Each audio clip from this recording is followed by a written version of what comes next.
Agora, a Bíblia lida e explicada com Alain Amorim. Para quem quer ouvir a Palavra de Deus de forma simples e compreensível. Olá, querido ouvinte, minha querida ouvinte, estamos de volta com mais um programa A Bíblia Lida e Explicada. Eu sou o pastor Alain Amorim. Nós vamos hoje continuar o nosso estudo do texto do Evangelho de Mateus no capítulo 13, agora a partir do verso 24. Acompanhe então a leitura da bendita palavra de Deus. Outra parábola lhes propôs, dizendo: o reino dos céus é semelhante a um homem que semeou a boa semente no seu campo. Mas, enquanto os homens dormiam, veio o inimigo dele, semeou o joio no meio do trigo e retirou-se. E quando a erva cresceu e produziu fruto, apareceu também o joio.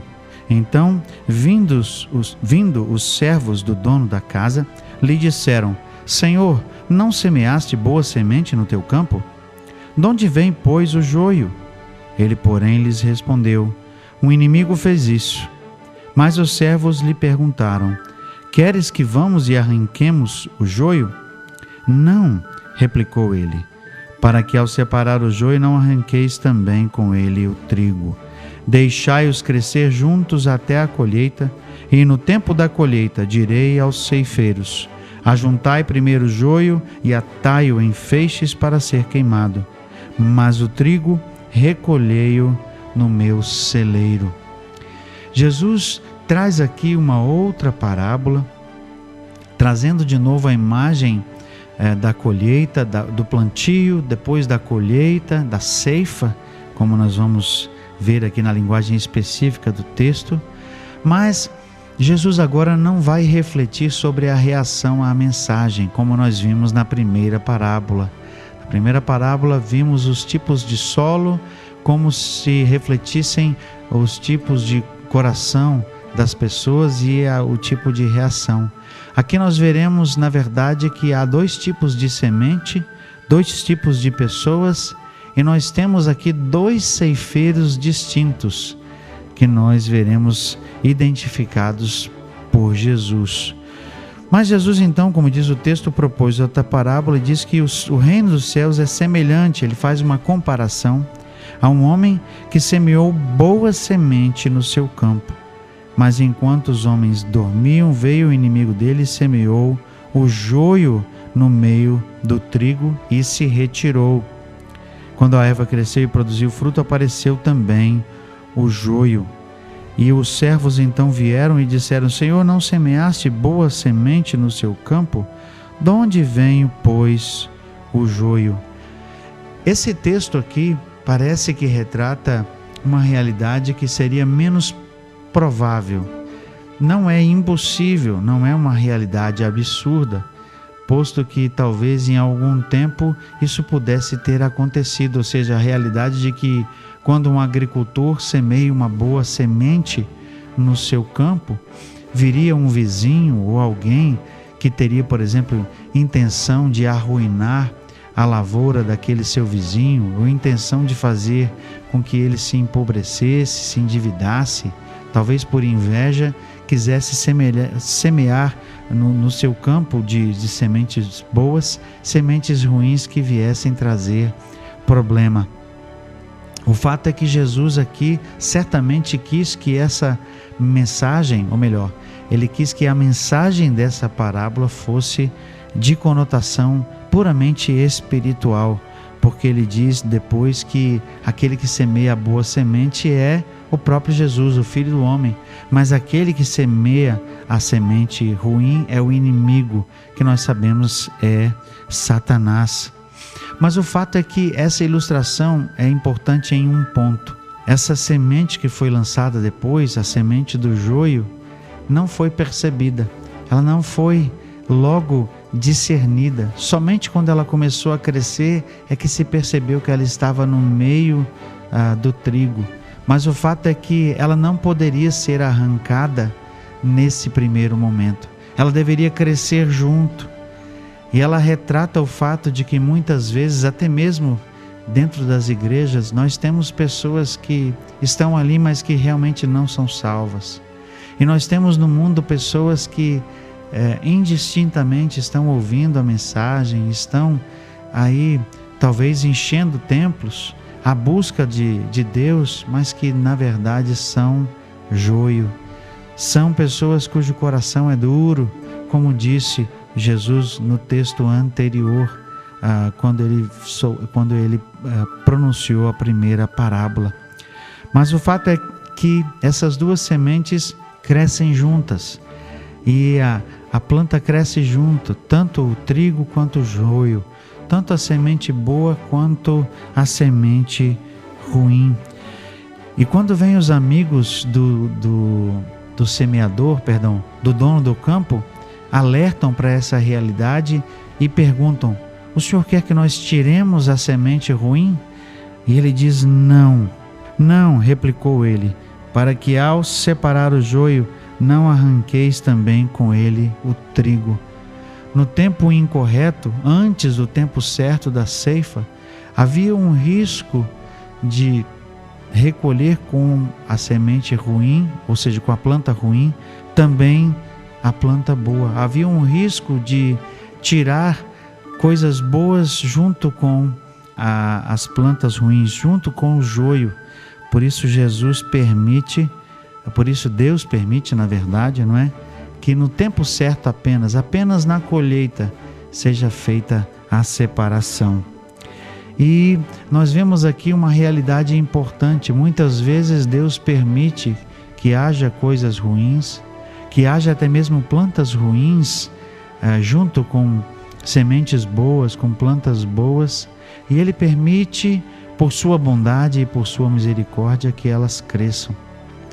Esse é um retrato real da realidade vivida por algumas pessoas, porque Jesus permite muitas vezes que coisas ruins e pessoas ruins estejam misturadas a pessoas boas.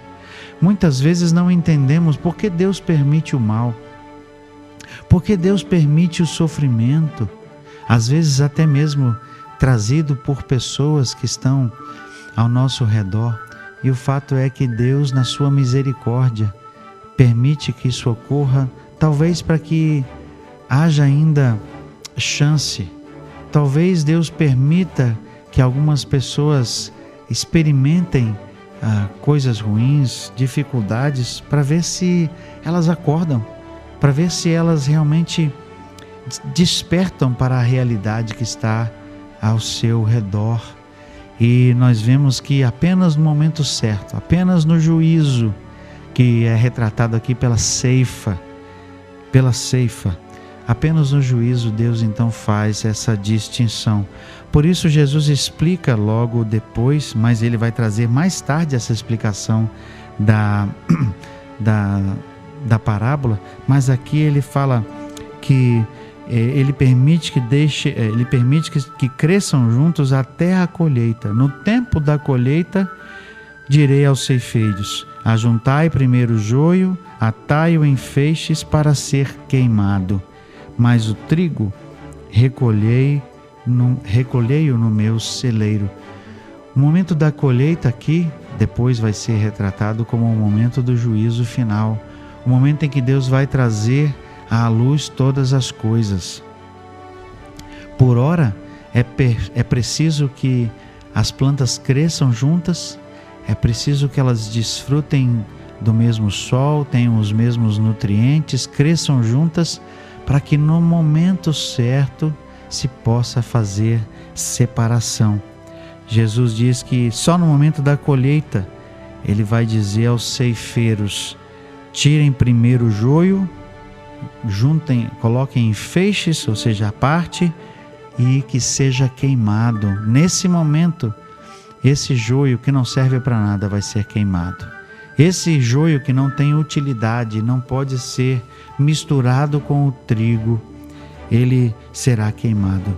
E ele diz: mas o trigo recolhei no meu celeiro. Ou seja, aquilo que é bom, aquilo que é produto de qualidade, será guardado, será recolhido, ajuntado mas aquilo que não presta para nada será queimado.